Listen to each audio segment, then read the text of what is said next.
ठीक, welcome friends. फिर से हम लोग पढ़ते हैं। अभी मैंने थोड़ी देर पहले एक आपको वीडियो बताया पीबी शेली के बारे में। तो पीबी शेली के में आपने क्या क्या पढ़ा, तो याद रखना है जॉन किट्स के डेथ पर एडोनिस लिखा है। एक पैम्फलेट इन्होंने लिखा था जिसके इनके दोस्त के कारण इनको और इनके दोस्त को एक साथ ऑक्सफोर्ड से निकाल दिया गया था।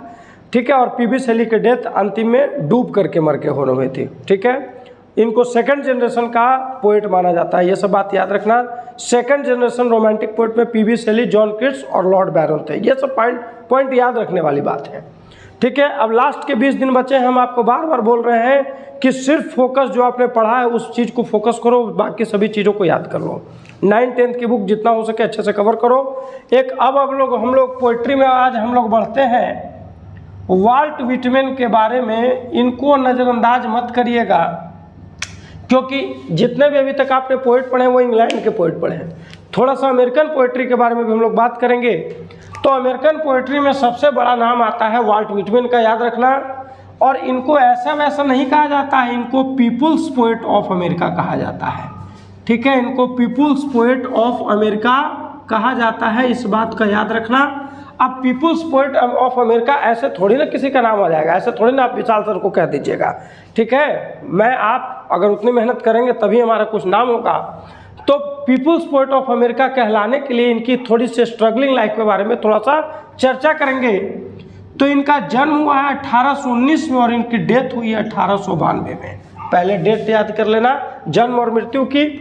अब इनके जानिएगा सब लोग 11th बर्थडे तक ही इन्होंने स्कूल गए हैं बेचारे। ठीक है, क्योंकि इनके जो फादर थे तो वो एक कारपेंटर थे। His father was a carpenter.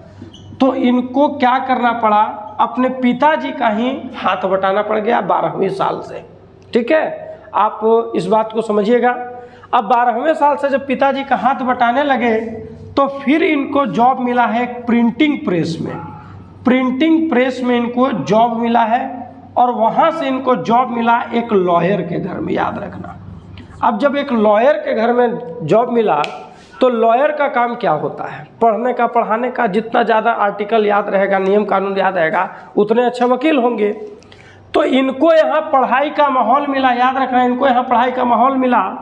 और यहाँ पर इन्होंने वाल्टर स्कॉट और विलियम शेक्सपियर की बहुत सारी किताबें पढ़ डाली।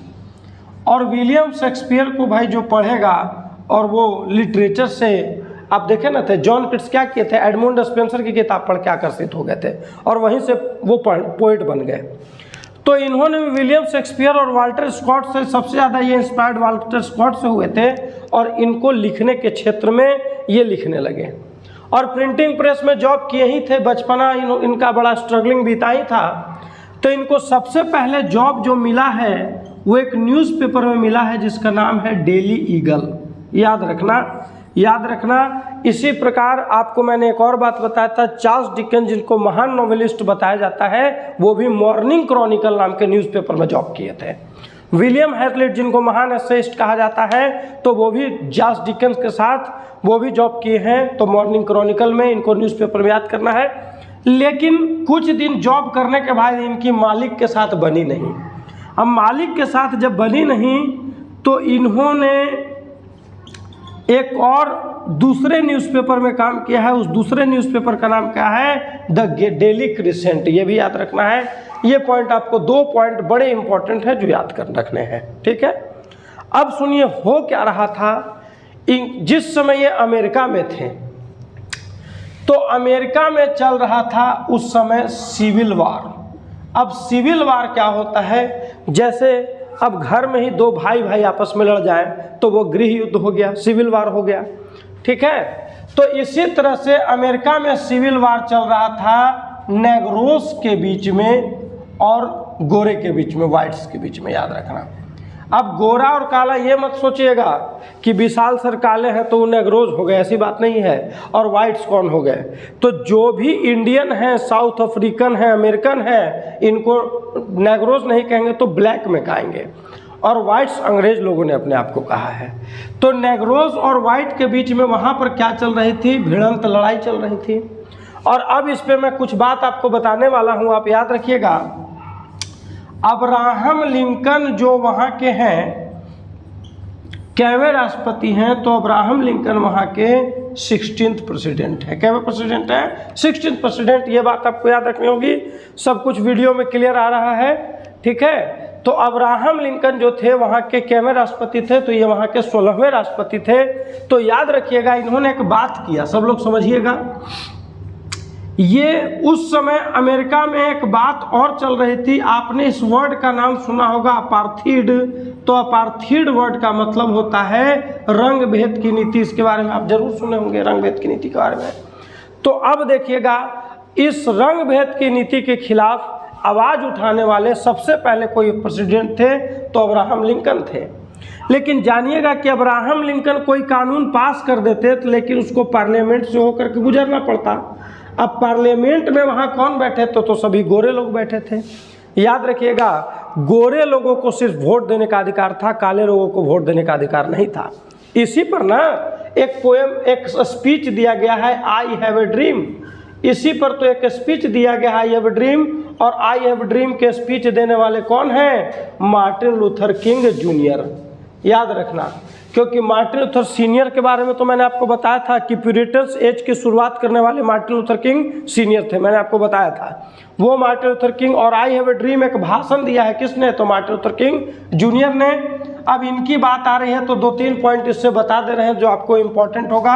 1929 में इनका जन्म हुआ है, 1963 में इन्होंने भाषण दिया है, 1964 में इनको नोबेल प्राइज मिला है और 1968 में इनकी हत्या हो गई है, ठीक है। अब एक और बात समझिएगा, ये खुद कालों के लिए लड़े, खुद नेग्रोज के लिए लड़े, लेकिन इनकी हत्या एक नेग्रोज ने किया है।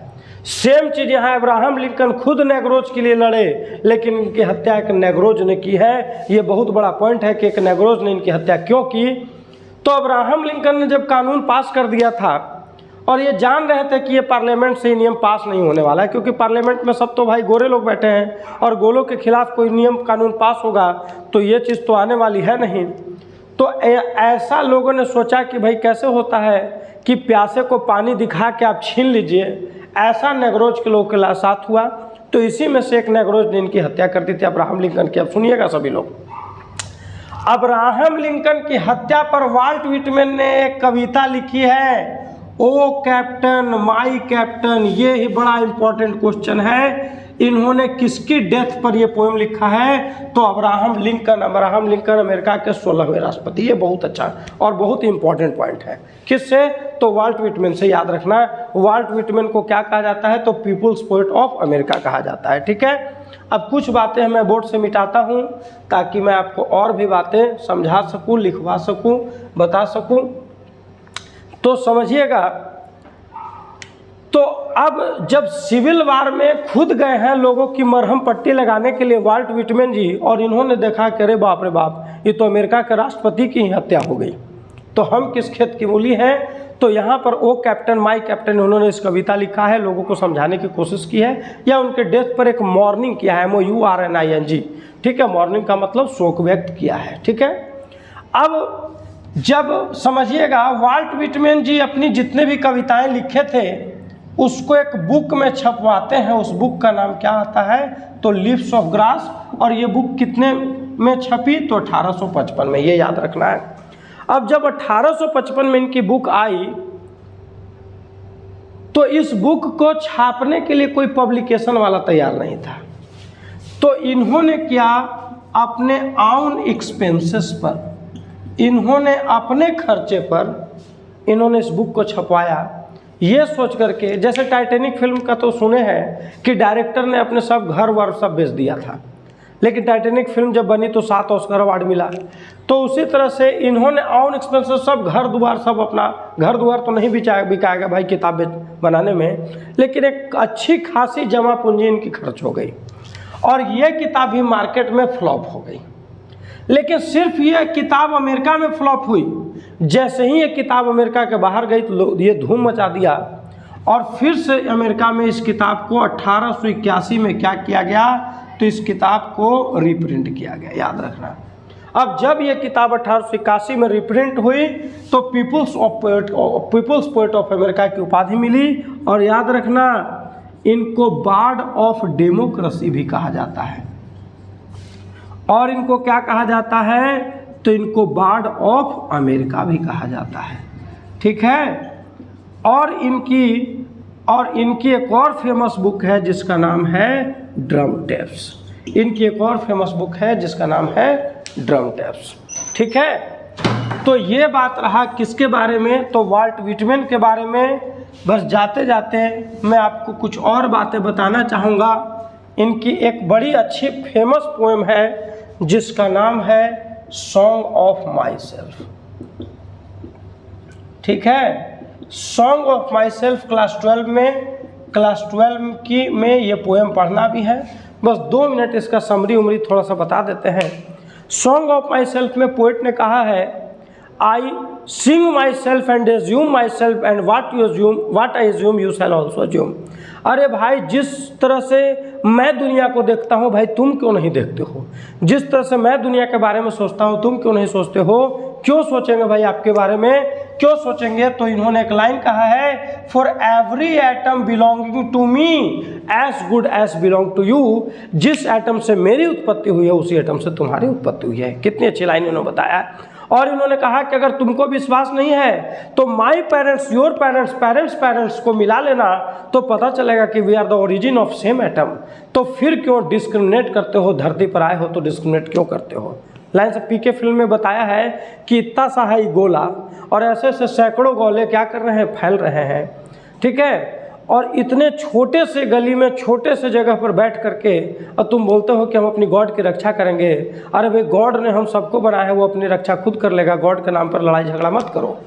तो इसी तरह से इन्होंने एक लाइन इसमें आया है, क्रीड्स एंड स्कूल्स इमेवियंस, किसी भी मजहब में नहीं सिखाता है आपस में बैर करना। किसी भी धर्म ग्रंथ में नहीं लिखा है कि हम उसके दुश्मन है, वो हमारा दुश्मन है, लेकिन फिर भी हम लोग धर्म के नाम पर लड़ते हैं। ठीक है। और nature without check with original energy, अरे मानो तुमको जितना अंतर करना है कर लो, प्रकृति आएगी और प्रकृति तुम लोग में अंतर नहीं करेगी। इस पोएम में एक और बहुत अच्छी लाइन है, रिटायरिंग बैक सफाइस्ड इन अबियंस। इसमें एक लाइन है और एक और लाइन बहुत अच्छी है, I wander and loaf and invite my soul. Writer क्या करते हैं, एक बार टहलते रहते हैं और अचानक से इनकी निगाह पड़ती है एक घास पर और वो देखते हैं उस घास को, क्या कहते हैं, I am born from this soil and breathing into same air. अरे मैं भी तो इसी मिट्टी से मिल के बना हूँ जिससे ये घास मिल के बना है, और मरने के बाद भी हम लोग इसी मिट्टी में मिल जाएंगे। तो फिर चंद समय के लिए आते हो तो तुम लोग अंतर क्यों करते हो। तो इस तरह से इन्होंने सॉन्ग ऑफ माई सेल्फ में बताया है कि हम सभी एक एटम के संतान हैं, हमको आपस में लड़ना झगड़ना नहीं चाहिए।